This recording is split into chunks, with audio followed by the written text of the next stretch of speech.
سلام دکتر رهبان، شما خوبین؟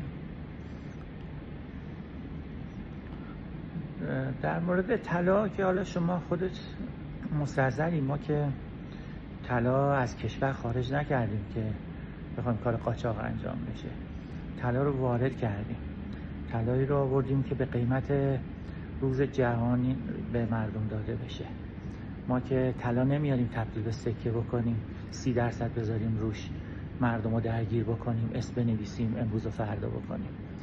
ما بالاخره خواستیم یه کار اساسی انجام بشه و میکنیم این کارا. طلا بر اساس قانون آزاده، همه میتونن طلا رو وارد کشور بکنن، هیچ کسی هم نمیتونه جلوشو بگیره. نه مالیات داره، نه عوارض داره، نه هیچ چیز دیگه. تا حالاش هم چندین کیلو، شاید بیشتر از 1 تن شما آوردیم وارد کشور کردیم. این طلایی هم که وارد کشور شده خود ما وارد کردیم، بردیم توی گمرک گذاشتیم، قبض انبار کردیم. کسی که کشف نکرده از ما که طلا رو که بردیم داخل گمرک گذاشتیم، قبض انبار کردیم. اومدن رفتن دنبال کارهای ترخیصش، آقایون این بامبولو در بردن. حالا این هم چیز خاصی نیست، اینا دارن بالاخره زورشون رو میزنن دیگه، از همه ظرفیتاشون برای اینکه بتونن استفاده بکنن استفاده میکنن. الان برام دیدم به قوه قضاییه نامه زده بانک مرکزی که ما شنیدیم که ایشون میخواد به قیمت جهانی طلا رو بفروشه و شما توقیف کنید، نذارید این کار اتفاق بیفته. قوه قضاییه هم ممانعت کرده بود، نوشته بود همچین چیزی ممکن نیست که ما همچین کاری رو بکنیم.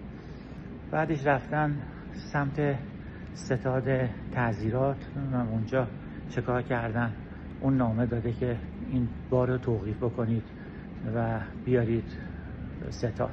رفتن توقیف کردن بردن.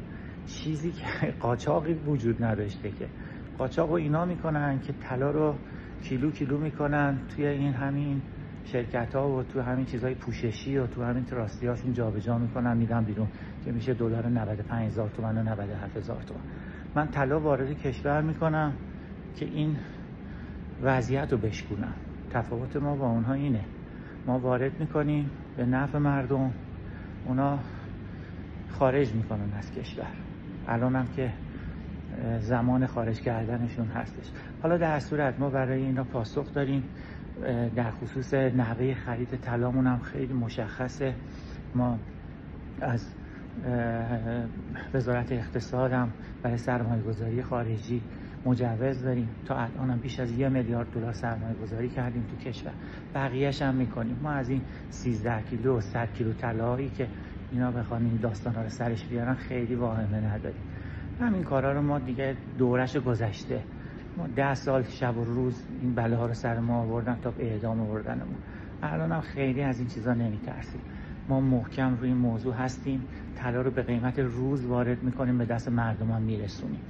این سکه‌ای که 30% و 20% حباب روش داره باید برگرده به سمت مردم.